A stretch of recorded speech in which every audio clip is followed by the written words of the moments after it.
Slug 4.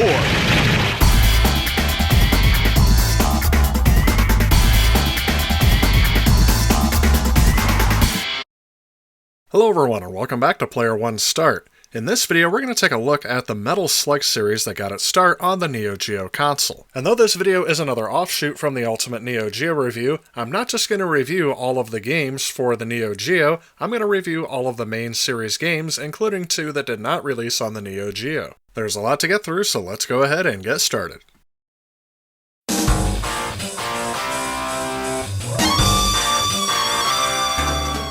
The development team of the Metal Slug series set the goal to create a simple but exciting side-scrolling shoot-'em-up game with a very easy control scheme, which would end up being 1 joystick and 3 buttons.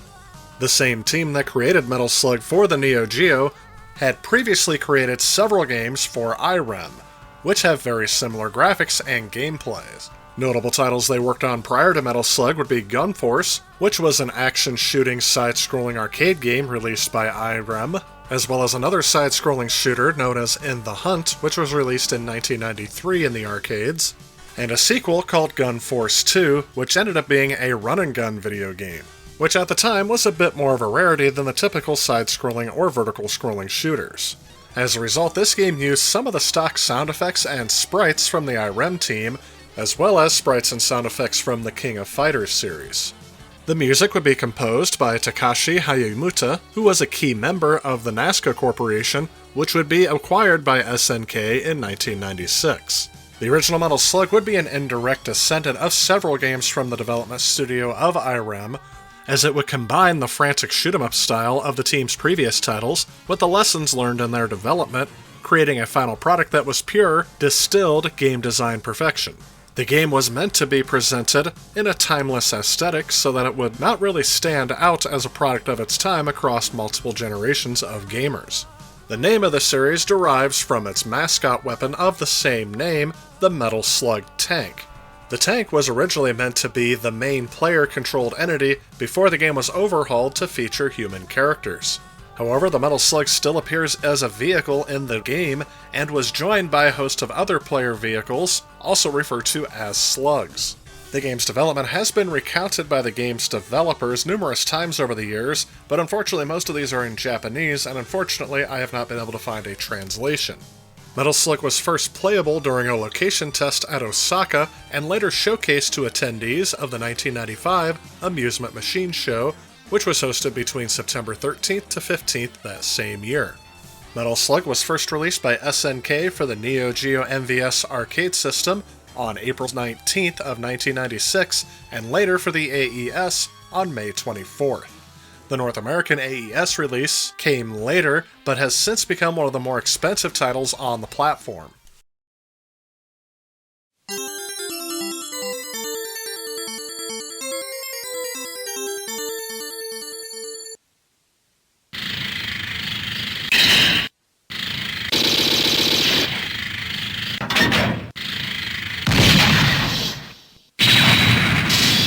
Metal Slug! The game itself is a run-and-gun reminiscent of Contra, where players assume the roles of Captain Marco Rossi and a Lieutenant, Tarma Roving, in the Peregrine Falcon Strike Force. The game requires you to shoot constantly at a continual stream of enemies in order to complete each mission. Before ending each mission, the players will confront a boss, who is usually a considerably larger and tougher enemy than the regular variety you fight throughout the mission. On the way through each level, players can find numerous weapon upgrades, and of course the Metal Slug tank. Also known as the SV-001 and SV-002, the tanks increase the player's offense and adds considerably to their defense. In addition to shooting, if the player can get close enough to an enemy, they can perform melee attacks using a knife. The player does not die by coming into contact with the enemies, and many of the enemy troops have melee attacks as well. Setting it apart from other run-and-gun games at the time, most of the game's scenery is destructible, and occasionally reveals extra items and power-ups. During the course of a level, the player will encounter prisoners of war, who, if freed, offer the player bonuses in the form of random items or weapons. At the end of each level, the player receives a scoring bonus based on the number of freed POWs, but if the player dies before the end of the level, the tally of freed POWs reverts back to 0. Getting hit by enemy fire, hitting against stage obstacles, or falling off the stage will result in losing a life. Once all lives are lost, the game is over, unless the player inserts more credits into the arcade machine to continue playing. There are a total of 6 missions taking place across locations such as forest, garrison cities, snowy mountain valleys, canyons, and military bases. The vast majority of enemies are soldiers equipped with weaponry befitting their specific roles.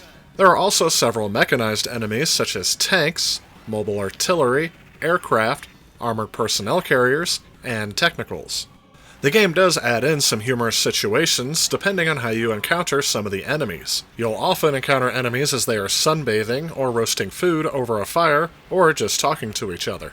If they see you approaching, they tend to scream loudly and often try to run the other way or fight back. This made the enemy characters seem a bit more realistic even though you're fighting in a cartoony art style. The first time I popped this game into my Neo Geo, I had a hard time putting it down. It is that addictive and fun. Although I say this game will remind you of Contra in terms of its gameplay, it definitely is its own intellectual property in the fact that all the enemies, characters, and environments are unique to this franchise. Overall, a very fun time on your Neo Geo. When this game released, it was an instant success in the arcade. However, playing it at home, the Neo Geo AES wasn't much of an option, and between April and August of 1997, the Sega Saturn and PlayStation got versions developed by SNK and another third-party studio, but they were only released in Japan.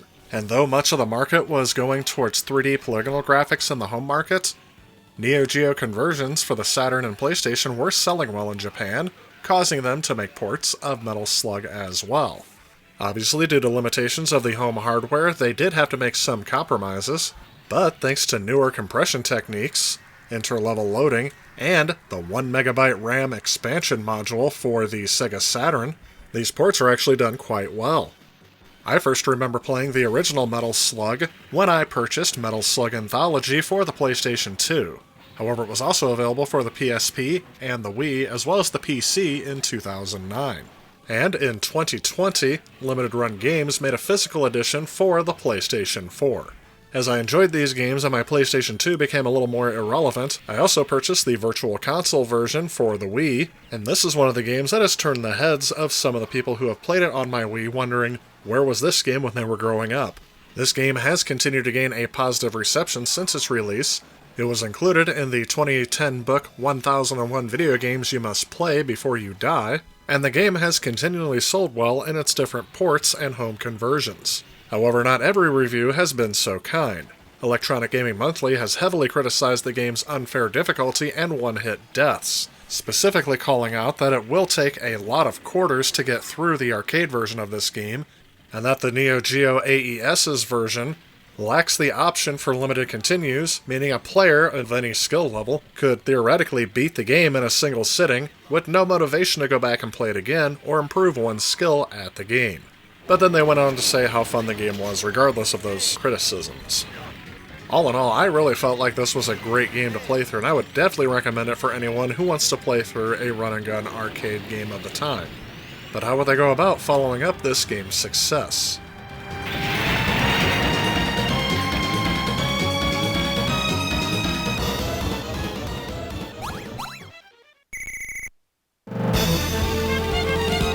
Mission complete.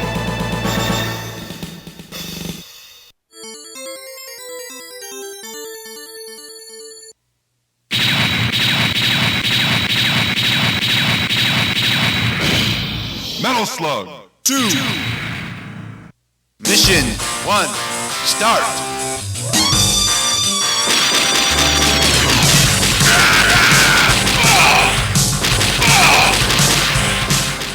In 1998, SNK would follow up their success with Metal Slug 2. Gameplay in Metal Slug 2 is very similar to the previous game. The player must shoot constantly at a continual stream of enemies in order to reach the end of each level. At that point, the player confronts a boss who is usually bigger, larger, tougher than the regular enemies. Melee attacks return, so does the ability to rescue prisoners of war, However, where Metal Slug 2 differs is the ability for characters to transform during the course of a game, as well as doubling the number of available player characters from 2 to 4. This game also introduces in-game characters to help in battle. However, the original version of this game had extensive slowdown and performance issues, which were a common critique by gamers and critics alike back in the day, and even still to this day if they play the original Metal Slug 2. However, SNK would eventually fix this with a modified version in 1999 titled Metal Slug X. Metal Slug X! Mission 1. Start!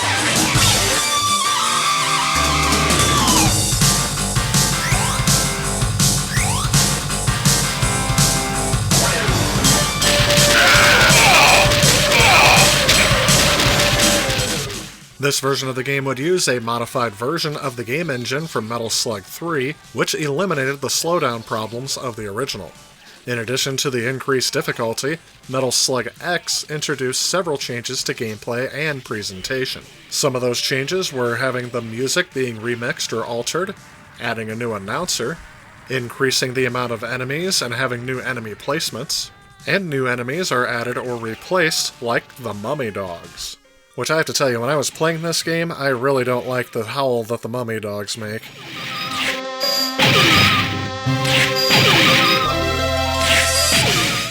I really don't like killing the mummy dogs. Overall, if you are going to play either one of these games, I would definitely recommend Metal Slug X, but they did make enough changes where if you like Metal Slug X, you can go back and play the first one, but you're going to have to suffer through that slowdown. Regardless of the issues, both versions of Metal Slug 2 and X received generally positive reviews upon its release, and the home port on the PlayStation was ported to North America, and it also received positive reviews. I haven't played that version, so I can't really tell you how much it differs from the arcade, but I can't imagine it being better than emulation on modern consoles.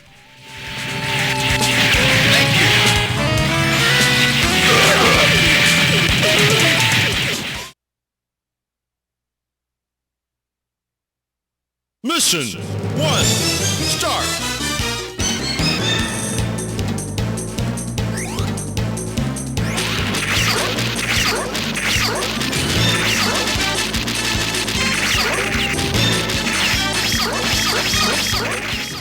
In the year 2000, SNK followed up with Metal Slug 3, and again, the core gameplay of this game remains pretty much the same.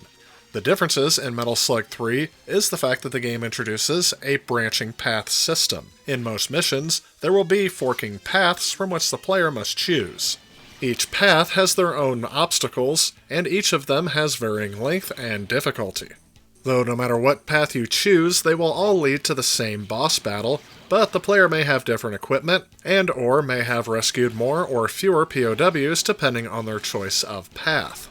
Up until now, I haven't really been talking about the plot of each game because, in all seriousness, what kind of plot do you need for a game where you just run and gun to the right of the screen? In the first game, you fight against the rebel army, led by Donald Morden, and overthrow his coup d'etat attempt to prevent a new world order. The second game takes place 2 years later, where various factions sympathetic to Morden's coup d'etat attempt start rallying together to stage a new coup. Army intelligence also concluded that the only way this could happen is if Morden is still alive. And as the levels unfold, it is revealed that Morden has formed an alliance with aliens to help facilitate his plans.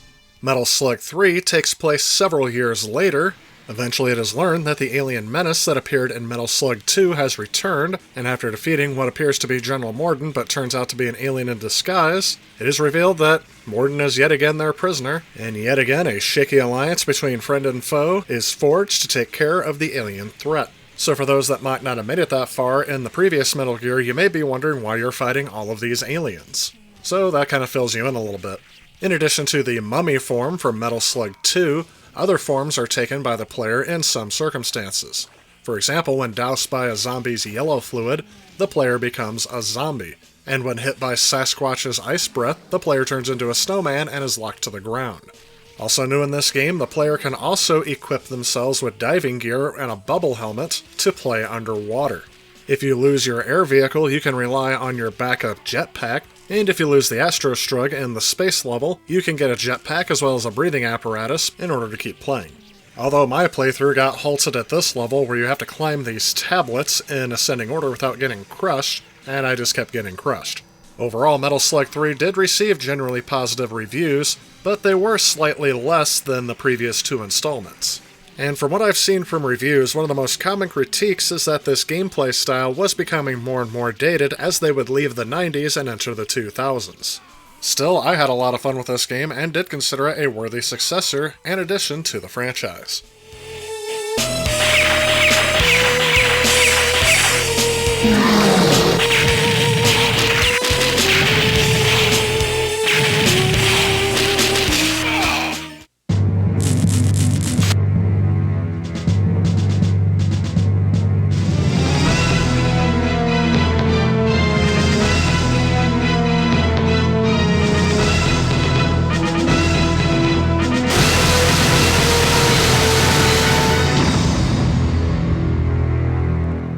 Metal Slug 4 was released for the Neo Geo arcade and console platform by Mega Enterprise along with Noise Factory. It was the first game made in this series to be made after SNK declared bankruptcy, so it was published by Playmore. As is becoming the routine, the gameplay remains much the same as some of the other titles, virtually being untouched, but with the addition of some enemies, bosses, weapons, several vehicles, and a bonus combo system. The bonus scoring system that was added allows the player to be rewarded depending on how many enemies are killed in the time allotted. The time allotted is determined from the type of emblem that is picked up during your gameplay. When this happens, a time meter will appear on the top of the screen, and if the player lives through the end of the level, they will be awarded bonus points for badges that represent feats accomplished. In terms of the story, it reads, in the year 20XX, the world trembles under a new evil, cyber terrorism. In the story, this game's version of the Skynet AI virus, titled White Baby, started taking control of the central military systems of every country in the world. The White Baby virus was created by a terrorist organization calling themselves Amadeus, and after researching this terrorist organization, they find Morden at the heart of the organization. And guess whose job it is to stop him? If you guessed yours, well, you'll be correct. Again, this game was received rather positively by critics, but again, the scores were a little bit less than even the entry before it. Where the original was getting around 8 to 9 out of 10, this game was getting around 7 to 8 out of 10. Some praised the new features, such as 2 new characters, another feature that allowed characters to carry 2 submachine guns with rapid firing. There's now the ability to turn into a monkey if you encounter a scientist with a rifle in Mission 1 and Mission 6. This would give you a much stronger jumping ability and be able to hang on bars above their heads, and the slugs in this game take 4 hits instead of 3. Overall, I feel like this sequel is very well done, and it does hide the fact that there was a different development company responsible for this game, as I feel like they were faithful to the previous 3 entries while adding just enough new things to keep it interesting.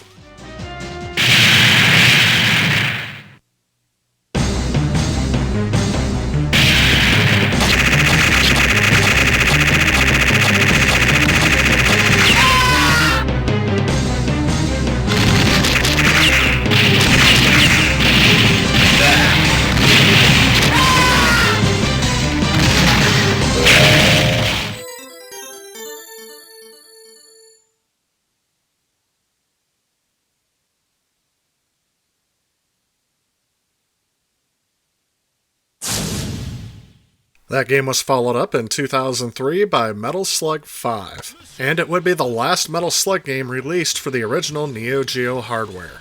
The plot of this game has you fighting against various enemies in an effort to recover a stolen disc that not only contains all of the schematics for the Metal Slugs, but also contains data and analysis of weapons used by Morden's forces. So a special squad is sent in to recover the disc or wipe it and take out those responsible. The gameplay again remains basically the same with a few new moves. The player can now perform a slide dash by pressing jump while crouching. The 2 machine guns ammo is increased from 200 to 300 rounds. And for the most part, character transformations have been removed, except for Fat being the only one remaining in the game, and it's only available in the first mission. The Rebel Army and Donald Morden are nowhere to be found in this game. Rather, you are fighting armies of veiled terrorists, special forces, and assorted mech from the new Potomac Army. There are no zombies, mummies, or aliens, or any other sort of supernatural creature, except for towards the end of the game. Unlike its predecessor, Metal Slug 4, which used many of the backgrounds and sprites from previous games, Metal Slug 5 incorporates a wealth of new environments, backgrounds, and unique bosses.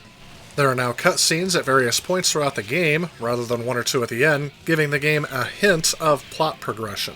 Critically, this game received more of a mixed reception from critics, with the overall scores leaning more towards the 7 out of 10 range than all of the previous games.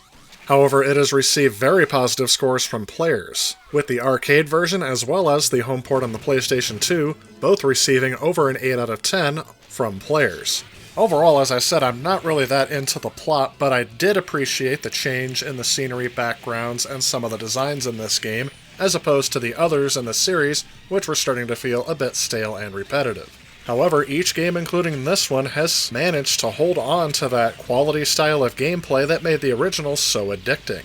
Overall, not a bad way to bow out of the Neo Geo generation. Mission complete.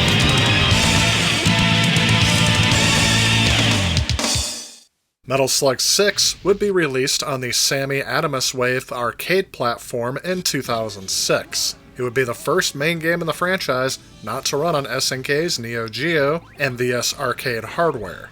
This game takes place 1 month after the events of Metal Slug 3, with the threatening presence of General Morden looming over the world once again. As such, this game returns to the more traditional storylines of the previous Metal Slugs and not continuing off of Metal Slug 5's new direction. Moko Rossi and Tamra Roving of the Peregrine Falcon unit returns, with Eri Kasamoto and Fio Gurmi, but they are also joined by 2 new allies, Ralph Jones and Clark Still of Akari Warriors. Metal Slug 6 returning to the Rebel Martian Alliance featured in Metal Slug 2, X, and 3 is a little bit different because it's on a much broader scale. Rather than repeating the previous game's events, having the Martians break the Alliance and the Rebels assisting the player now teams up with the Rebels and Martians to combat an even greater threat. There are now 2 modes of play the player can choose from right at the beginning, easy and hard. Easy mode lowers the difficulty of the game and changes the player's default weapon to the heavy machine gun, but the game ends just before the final mission.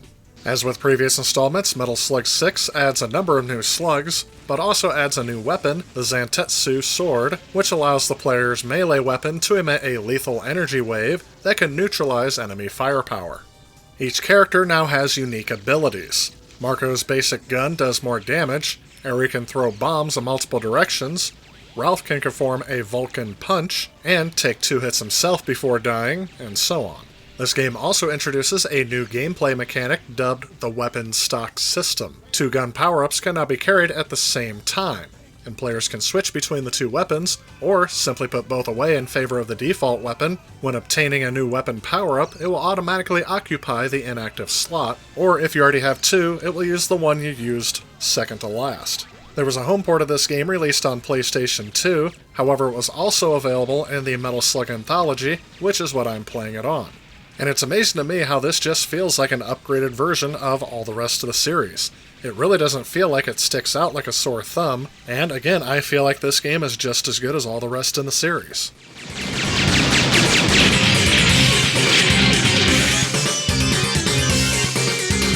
Mission complete!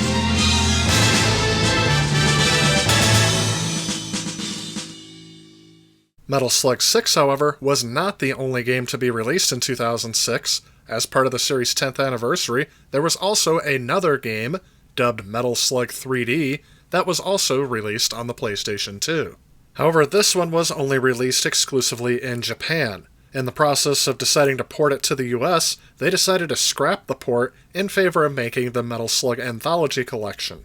And just judging by the review scores this game has received, I can say that might have been the better decision. I can't say myself because I haven't played this game personally, but I have seen games of this being 2 out of 10 to 5 out of 10, with reviewers commenting that it had poor graphics, barren environments, and overall boring gameplay, which is something I have not yet experienced in this series. Still, if I got a Japanese copy of this someday, I would like to try it out just to see exactly what it was like for myself. As of the making of this video, Metal Slug 7 is the 8th and final title in the main Metal Slug series. This title is unique for a couple of reasons, with the first being that it is the first game in the main series that would be released without an arcade version. And it is also the first title in the main series to be developed specifically for a handheld gaming platform. 2 years following the events of Metal Slug 5, the Peregrine Falcon Strike Force, Sparrows, and Akari Warriors are once again on the search for General Morden and his army. This game features 7 stages and 3 difficulty levels: beginner, normal, and hard. Metal Slug 7 uses the DS touchscreen as a map of the level, making it easier for the player to look at the level and where to get power-ups, as well as captured prisoners. The usual weapons make their return from the series, as well as a new weapon called Thundershot, which fires a homing electric blast towards an enemy. Metal Slug XX Mission 1, start! As with Metal Slug 2, this game would receive a revised version, this time called Metal Slug XX, and it would be released on December 23, 2009 in Japan, and in North America on February 23, 2010 by Atlas for the PlayStation Portable. It also came out on Xbox Live Arcade on May 19th of 2010, and it is also backwards compatible on the Xbox One. A version of Metal Slug XX also came out on the PlayStation 4, and eventually on Windows via Steam. This game has received mixed to positive reviews, with again the scores just being slightly lower than Metal Slug 6, making this the lowest scoring game of the main series. Overall, I feel like the gameplay is very well done in this title, but by this point, after playing through all of the titles, I am definitely getting some franchise fatigue. I think playing through all of these in a row may not be the best idea if you want to play through all of these titles.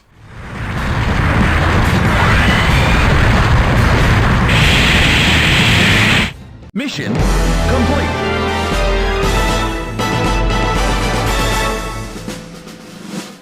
Since the series laid down its last numbered title, there have been a lot of spin-off games released on mobile phones throughout the 2010s. There has also been several re-releases of the original games on every modern system, and each time the game has been re-released, it has done very well. That is perhaps why there have been a few spin-off games announced within this last year, and one due to come out this year in 2022. Metal Slug Awakening is due out worldwide for iOS and Android as of this year, and there is a new game called Metal Slug Tactics, which is a real-time strategy game to be released on Windows and the Nintendo Switch. Overall, the series seems to have gained popularity since its initial release, and I think that is why people are still interested in seeing further entries in this series. Its unique and timeless art style, solid gameplay elements, and overall good presentation have made this game endure and grow more popular over the years rather than fading away. So if you haven't given this game series a try, I would definitely recommend it. It is not a necessity to play it on an original Neo Geo system, as that is a pricey and potentially bankruptcy-inducing proposition at that. But grabbing a digital copy of the Metal Slug Anthology and getting Metal Slug XX could be a way for you to experience the main series at an affordable price. And I definitely think if you buy them bundled up like that, it will have the potential to give you many hours of fun gameplay. Personally for me, I think this is the signature franchise that has quickly become my favorite on the system, but I've yet to play all of the games of the Neo Geo, so I don't really want to make that claim yet. I think these games can be enjoyed by both gamers old and new alike because the fact that they were made for a more capable platform in the mid-90s and thus don't seem as dated as other retro game titles do today. Overall, I can't recommend this series enough, and I had a great time playing this on the Neo Geo and beyond. If you like this video and you'd like to help out with future projects on this channel, please consider supporting me on Patreon. A special thanks to those Patreons you see on screen. Also, if you like what you see, please remember to leave a like and click that subscribe button on your way out. As always, I want to thank you all so much for watching, and I will see you all in the next video.